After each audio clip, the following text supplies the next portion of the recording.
You guys can keep right on eating. I'm just going to talk to you while you're eating a little bit. The slideshow this year in the back, showing on the TV screen, you're going to see a lot of nice Pennsylvania buck from this year coming up from time to time as the pictures go around. Ray Swingle's on there. He come to church here years ago. He was in the hospital with a stroke, and at 95 years old, he got out of the hospital having a mild stroke.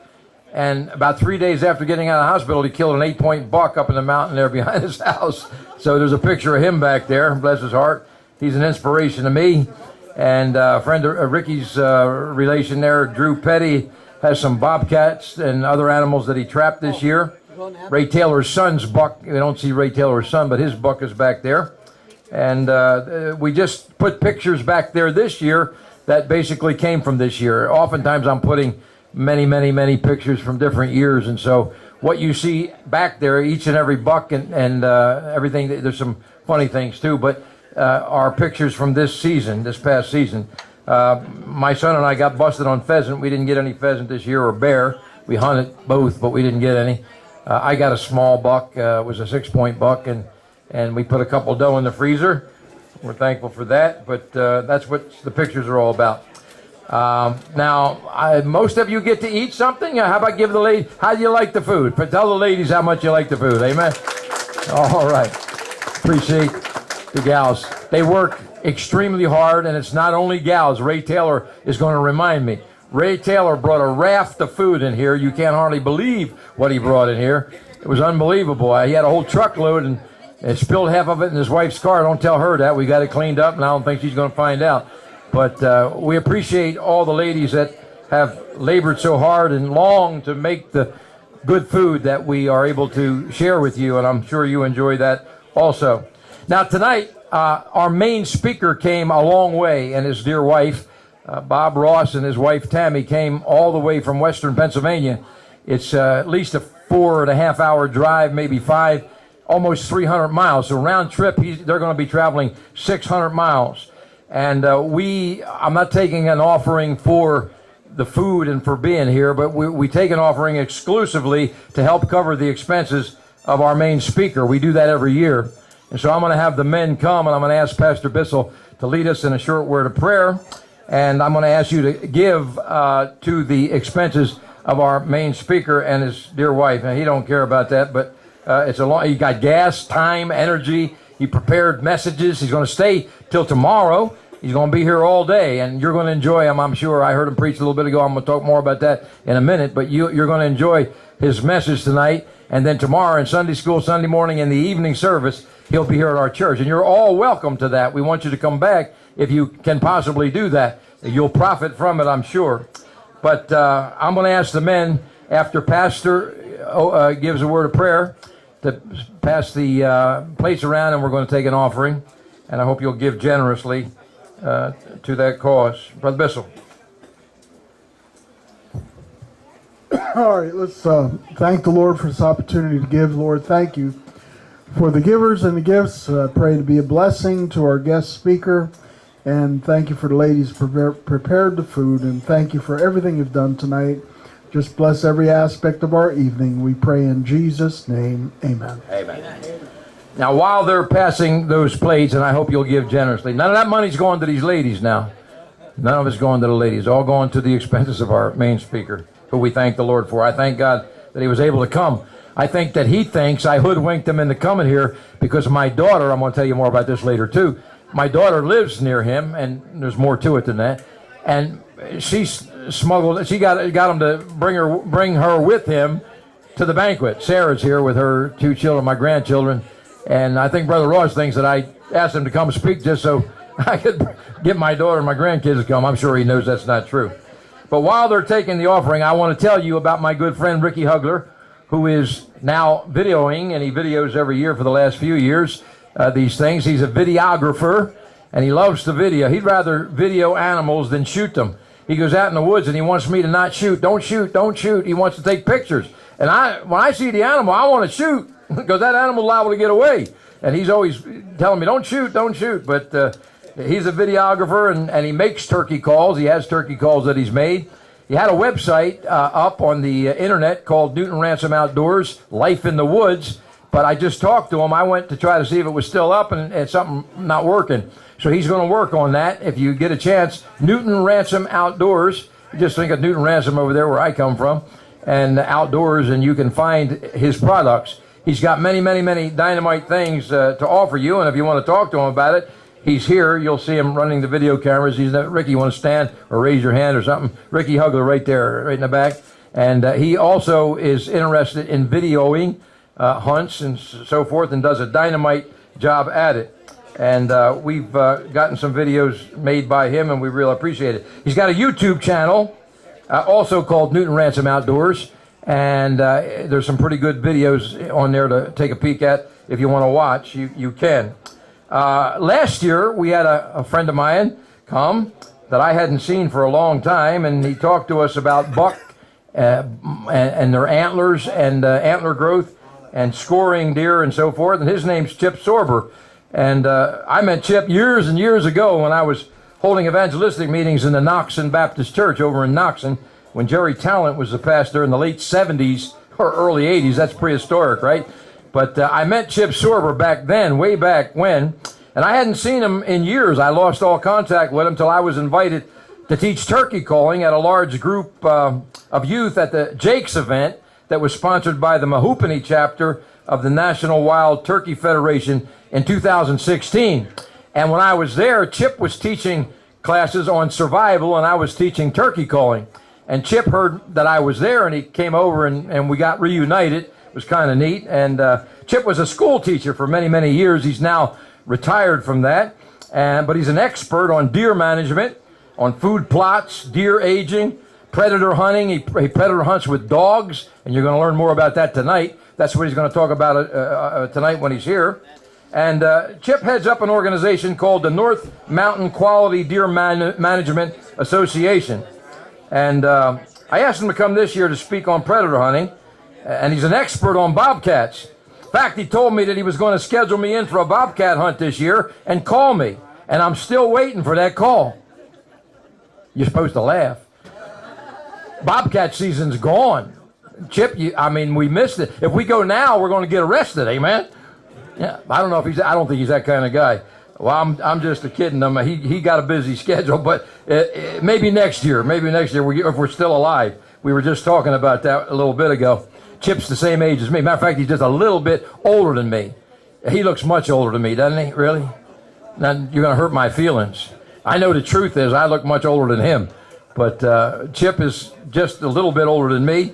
And he got his 10, and I'm coming right up to it. So I thank the Lord for that. But I'm sure if you ask Chip while he's here tonight, he'll give you a schedule of some upcoming events that he's going to be sponsoring in the upcoming year. And I know if you're able to attend any of those things that you kind of people will thoroughly enjoy it. He's got a really nice place up there in Sorber Mountain, and has a youth gathering there in July. Maybe he'll tell you more about it. But I'm going to ask him to come and speak to you on this matter of hunting predators, and he does it with dogs. And so Chip's got quite a few things to tell us, and I'm going to ask him to come and give him a hand as he comes. Chip Sorber. And listen careful, and you'll enjoy it. Brother Chip, good to have you here. Thank you.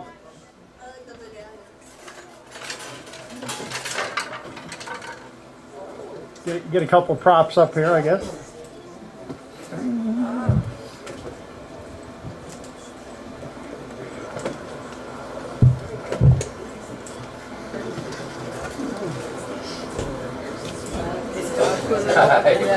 Amen. Yes, That'll he work. did. Okay, that's the main prop I brought. Something I found years ago, and I keep it in my den. I guess maybe I should put it on the front of my car. But anyway, I want to thank you folks for having me again. And I enjoy speaking at these kind of events. I do a number of them a year. And today we're going to be talking about predator hunting. But before we get to that, I would just like to share a few verses from God's Word. Genesis chapter 1, verse 26 says, "And God said, Let us make man in our image, after our likeness, and let them have dominion over the fish of the sea, over the fowl of the air, and over the cattle, and over all the earth, and over every creeping thing that creepeth upon the earth." And I interpret that to mean that we're to be stewards of all wildlife and nature. And I'm in 6 different conservation organizations. Tonight I'm mainly representing the Pennsylvania State Fox and Coyote Hunters Association. But I'm in a lot, like as Pete mentioned, quality deer management is one of my main ones. But certainly that's one of my favorite verses. Genesis chapter 27, verse 2. And he said, this is Isaac speaking to one of his sons, behold, now I am old. I know not the day of my death. Now therefore take, I pray thee, thy weapons, thy quiver and thy bow, and go out to the field and take me some venison, and make me savory meat, such as I love, and bring it to me, that I may eat, that my soul may bless thee before I die. So we know God wasn't an anti-hunter either. Okay? And the third verse I'd like to share is in Job, chapter 12, verse 7. But ask now the beasts, and they shall teach thee, and the fowls of the air, and they shall tell thee. Or speak to the earth, and it shall teach thee, and the fishes in the sea shall declare unto thee. I think wildlife and nature has a lot to teach us. And I'd just like to share a few things tonight. First, last year I was here speaking about deer management, and I just want to bring up a couple antlers that I found since then to kind of summarize kind of what I was saying last year.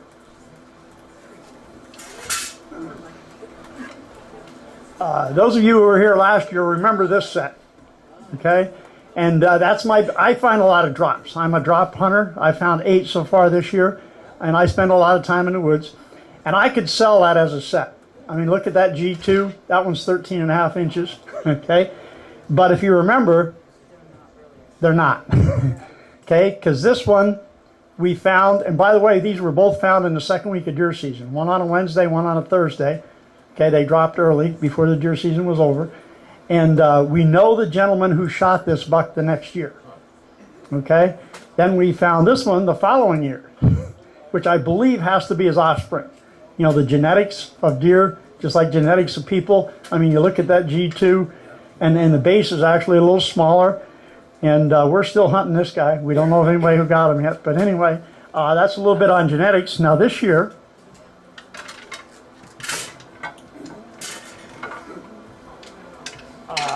right at my cabin, and Pete's been to our cabin and spoke with our youth at some of our events, and you look at that guy, and kind of look at him. He's, I found it's a set. I'm pretty sure it's a set. I didn't find them right next to each other, but I found them in our food plots. Okay, and then this year,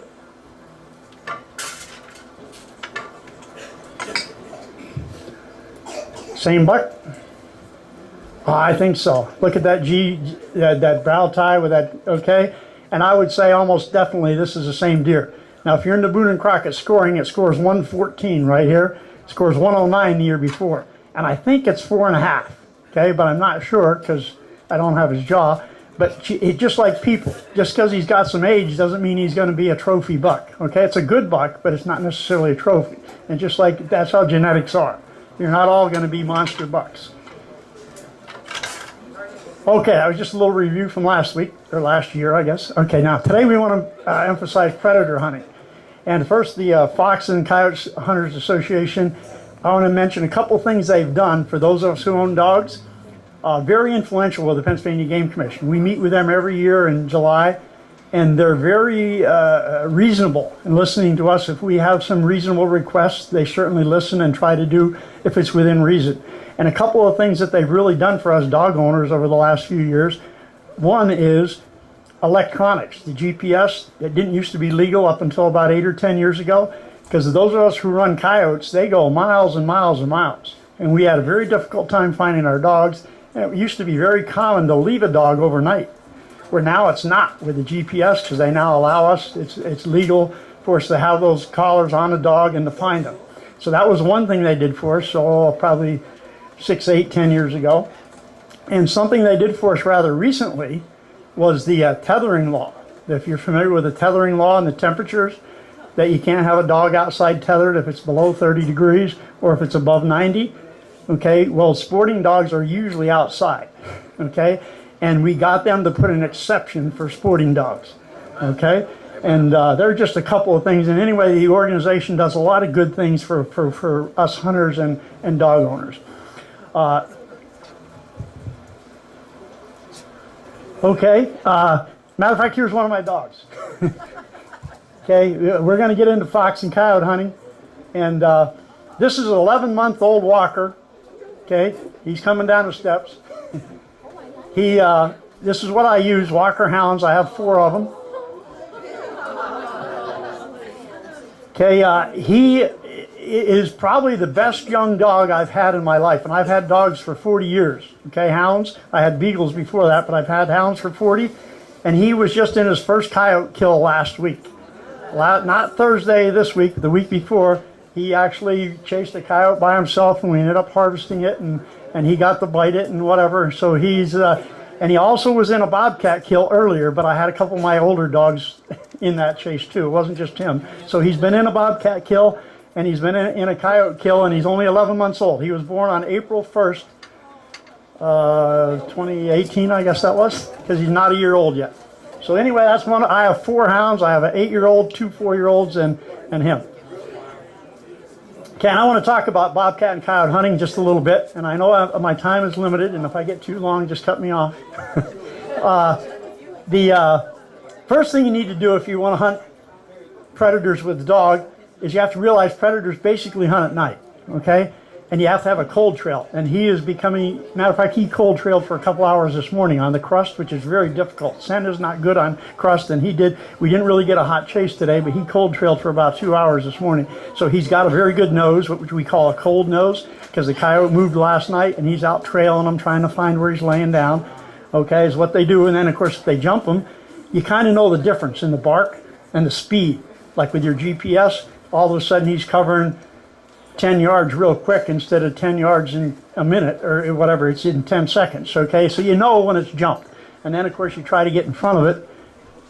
You're fine, go ahead. And coyotes are very difficult. You know, I hunt a lot of days by myself, or sometimes I have 1 or 2 other guys with me, and it's very difficult. If I can kill 1 coyote a week, I'm doing pretty good, okay, with dogs. It's more of a sporting type thing, where I'm sure trappers can do a lot better. But the bobcat season is one of the things I really specialize in. Okay, when they first opened the bobcat season back around the year 2000, they had a lottery system, and only like 700 people in the state got a license, and they had it from like October till March. And I was one of the original 3 guides in the state, and they sent your name out with everybody who got an application. So I was getting numerous calls, and I would only take so many, because you sort of need good weather and whatever. And I've been doing it ever since. I've been doing bobcat guiding. Now we only have a 3-week bobcat season that goes from like mid-January to the first week in February. And weather is very important, because if you don't have good weather, you're just probably not going to get one, or your odds are very limited. Okay, so you need a fresh snow or a good snow. And fortunately this year we got 5, okay, which was a really good year, because usually I get 2 to 6 is what in that 3-week period of time. And if I'm getting 1 a week is good, and then of course I really specialize in it and really, do it all day those days and whatever. And I'm trying to get bobcats. And this is an average size bobcat right here. This is a 22 pounder, okay? And I don't know if you're familiar with bobcats, but they have retractable claws about 1 inch long inside there that are very, very dangerous, I think, okay? And I would just like to share a couple stories with my dogs. Now, not the one that you just saw that was here today, but I have a 4-year-old who likes to fight. But he waits till I get there, because he's been beaten every time. Okay, normally they're dead, but sometimes they're not. This happened this year and last year. This year I had an 18-pounder. That's a 22-pounder there. I had a client shoot an 18-pounder. Let me think, where was the guy from? He was from Ole, which I think is down by Reading. But anyway, he was a younger guy in his 30s. Well, I consider that younger anyway. And he shot 3 times, because usually they're in swamps and it's pretty thick. And he shot 3 times, and I wasn't right next to him, and I came over, and he said he thought he missed. And I said, well, because I told him to shoot, because bobcats aren't real hard to kill. They have a thin skin, and get a couple BBs in them, the dogs will usually catch them. Well, about 250 yards, because I have my GPS, I said to him, we're standing there talking, and I said, the dogs just caught it. He said, they did. Because I could tell the different tone of the dog's voice and whatever. And so anyway, we got to go through this swamp, and I mean, it's thick huckleberry brush and whatever, and we got to go 250 yards. It takes us, I don't know how long to get there. But anyway, I finally get there, and you can hardly see, from probably me to Pete, before I see the dog and the bobcat. And the guy's coming behind me, and I can see him face to face. Now, that's the 4-year-old that fights, and I had the 8-year-old there, and he's been in a number of fights too, but he stays back. He stays probably over by this gentleman, okay? And the 4-year-old is right there face to face with the bobcat. And I break, and I see the bobcat, and I want the client to see it. Okay, matter of fact, our film guy would love this. Okay, and so anyway, I say, come on, and I get him over. And as soon as I get there and the dog recognizes I'm there, he dives in. And he's done it many times. Either a coyote or bobcat. Now, hopefully they're dead, but they're not always. So anyway, he dives in and he loses. You know, the bobcat's dying. It's an 18-pound bobcat, and an average one is 22, okay? And the bobcat takes one of his paws and just... And if you watch a wrestling match, the dog's on his back, he's whatever. He's flailing, and he's got those retractable claws. One of them's in his neck, one's under his ear. One must have caught his ear and ripped it about that far, and his ear starts bleeding. And anyway, I grab a hold of the collar of the dog, and I step on the bobcat's chest, and I try to get the bobcat's. In the meantime, now the 8-year-old dog, he's going to help now. He comes around the backside and gets a back leg. And he's going to help him now because he sees the mouth is occupied. And so he's helping me. He's pulling and I'm pulling. Anyway, we get him separated. And I tell the guy not to shoot it again because the thing is dying. And taxidermists, they always want to get them mounted and whatever. You don't want to do damage. And so anyway, we get them separated, and that's okay. Now, a very similar thing happened last year, but with a 30-pounder. And a 30-pounder is really, okay? And the same thing, it was in a huckleberry swamp, and we got in there, and this guy was from Gettysburg. His name was John, an apple farmer. But anyway, I got him right off my shoulder. And I get there, same thing happens. I don't have to explain it again. Same 2 dogs. and the 4-year-old dives in, right? And I grab his collar, and I'm not going to step on this one. This is, he's, okay? And I do get a hold of his back leg, though.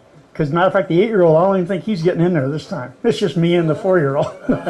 And I say to the guy behind me, I say, don't shoot until I tell you, because I don't want to obviously hit my dog or whatever. And anyway, I finally get them separated, and I throw the bobcat just far enough, and I yell, don't shoot him in the face, because a taxidermist can fix his body, but he's not going to. And so that guy shot, because that was a bigger, and it had a little bit more life in it. But generally speaking, that doesn't happen all the time. Hopefully, matter of fact, the other 4 we got this year were dead. You know, fortunately, before the dog got there. The dog still likes to chew them. And I'll just tell you one other very similar coyote story, and then we'll kind of wrap this up. Because coyotes go a long ways. One time I went through 4 counties with a coyote. I don't know if you're familiar with where Noxon is. We started near Noxon. That's Wyoming County. We went through Luzerne County. On the way along 118, went along Red Rock, which is now, what's Red Rock? Sullivan County. And then the next county, I ended up getting the dogs in Jamison City, which is in Columbia County. Okay? So anyway, that was a chase. Now, they don't always go that far, but they do sometimes. And so coyotes go a lot farther, and they're a lot tougher to get than a bobcat. But anyway, one time I shot a coyote. I personally shot it, and I broke its back. And in any of these are hunters, when you break somebody's back, like a deer, you know, there's still a lot of life. They just can't use their back legs because you've broken the spine. Well, I knew this coyote was really had a lot of life in him. And coyotes are tougher than bobcats. And I get there, and I had 4 dogs that day. All 4 hounds were there, okay? And the 4-year-old, which was only 2, I think, at the time. You know, I get there, and they're all barking at it, but they're all, that's called baying it, like, kind of. And, of course, I get there, and he dives in. Only he's really in trouble. The coyote's got his side of his head in his mouth. I mean, the top of the coyote's jaw's on the top of the head, the bottom's on the bottom jaw. I mean, he's got it. Matter of fact, he may have killed that dog. And I carry a handgun. But now you got the dog's mouth in the dog's head in the coyote's mouth. You got to be really careful. And I take the handgun and I'm trying to line it up to make sure I don't hit my dog. And unfortunately, I get to a point where I think I'm okay, and I pull the trigger, and all I could see was blood. My dog's head was all blood, and I was just hoping it didn't ricochet off a bone or anything. Well, and it didn't. But I think that may have killed the dog. Because the coyote was really still alive. But anyway, that doesn't happen all the time. But there are stories that people usually like to hear. And I would just like to thank you for the opportunity of speaking here tonight. And maybe if you invite me back next year, we could do some bear management and bear hunting. Oh, this is an average coyote. This is a 35-pound coyote, which is average. That's a 22, and these are average, and they're usually this color or close German Shepherd, but some of them are blondish, some are blackish, some are reddish. This one is maybe a little bit darker than normal, but that's an average size coyote. Thank you. Okay, thank you, Brother Chip. Appreciate that. You got a lot of spunk for an old guy, don't you? Amen.